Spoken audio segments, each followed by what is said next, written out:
This is the WHTC Morning News with Gary Stevens and Peg McNichol on 99.7, 1450 WHTC and WHTC.com.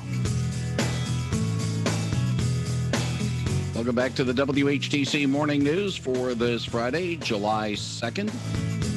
The National Cherry Festival starts tomorrow in Traverse City. The event was canceled last year due to COVID-19. The opening ceremonies will be at 10 a.m.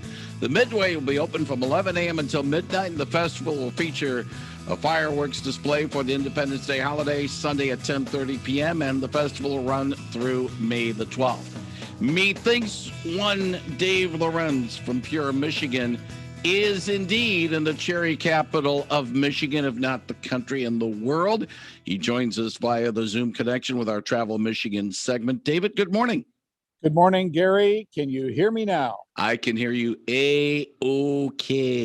I tell you why I say that, because I'm trying some new headphones here at Grand Traverse Resort, and you bet I'm up in the Traverse City area for National Cherry Festival, one of our biggest festivals of the summer, and probably the biggest certainly in West Michigan of the summer. And I'm really looking forward to seeing people, seeing a bunch of friends I haven't seen for a while, for too long, like everything else. Going to be a really good time. Of course, not the same like we learned from Tulip Time and some of our other festivals that are coming back this year. You're not going to see all those big concerts that you're used to seeing here, but a lot of the other things are still happening. And remember, after all, this is a celebration of agriculture. It's not just a really good time. Just like in Holland, of course, we celebrate Dutch culture. But here it's all about celebrating the fact that Michigan is the second most agriculturally diverse state in the country. And of course, we make more tart cherries than anywhere else in the country as well. So it's great to be back. And to top it off, we're going to have a visit from President Biden tomorrow. Yeah, it should be a lot of fun. And by the way, my wife has a bowl of tart cherries in the fridge. Yeah, me too. to enjoy. Although I'm not a big cherry person, so I let her enjoy all those tart cherries. Anyway, certainly all roads lead to Traverse City for this weekend, but there's a lot of Independence Day celebrations as well. I know that Holland's fireworks has been pushed back to August 20 because of logistics, but it's going to be tied in with the International Festival, so it should be kind of fun. But there are other fireworks show. I believe Saugatuck has theirs as well, and certainly the key is be safe with the fireworks and be safe motoring. Many construction projects are on hold, at least those that if there is a road there, they'll reopen it. If there's not a road there, they won't reopen it. But please be careful as you motor this weekend. Yeah, it's absolutely true. In fact, I drove to Detroit yesterday, had some appointments over there, and I have to tell you, in all the many years I've been in this state, I have never seen I-96 as busy as I did yesterday coming back from Detroit, which is usually for me maybe around a 3-hour drive back. It took me about 4.5 hours, and that was only because the traffic kept on flowing, even though it was bumper to bumper, very slow. Same thing coming up north yesterday.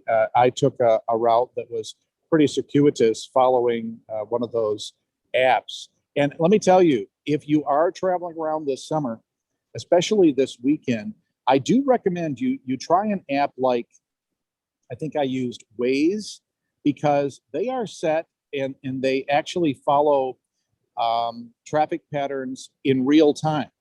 So you might be, normally taking 31 up north, or maybe you cut over to 131 if you're coming up north, but they might tell you to take some really interesting roads, going east and north and checkering through the country like we did. It was a great way to drive through the state. Got us up here, I think, basically about the same time we normally would in normal traffic times, without all that traffic jam and all that frustration. And it's just another reminder that we're not back yet. We're getting there. But as we start to kind of come back in these fits and starts, we're going to have to just really be more patient than we ever are. I did see a couple of, I won't call it road rage, but a couple of rude type incidents out there. So I think as much as we try to do what we know is right and try to do our best, to just remember your neighbors are out there too, and maybe they'll see you doing the wrong thing. So you don't want to see that.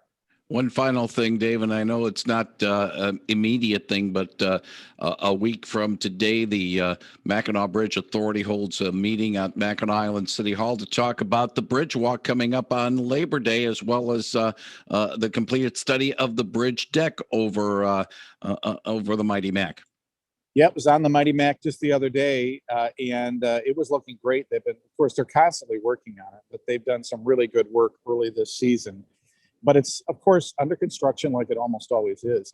And the fact that it looks very likely that the Labor Day walk is going to happen and we're going to be able to enjoy all those festivals up there is a really good thing as well. By the way, it was great to see Ginger Z from Good Morning America up at Mackinac Island, also in Traverse City, Silver Lake, and Grand Haven earlier this week. She loves the state, and I love being with our friends from Michigan who have done so very well, and she's such a great ambassador for Michigan. So it's good to see her. It is Dave Lorenz. He is with Pure Michigan. Your trip begins at michigan.org, and like Pure Michigan on Facebook, and you'll be caught up with all the things going on in travel and tourism in our state. Dave, enjoy the National Cherry Festival. Have safe travels. And if all goes well, let's do this again next Friday morning. Thank you, sir. Yeah, I'm enjoying the walk this morning. Hope you get out and enjoy it as well. Thank you, Gary. Thank you very much, Dave Lorenz on 99.7 and 1450 WHTC.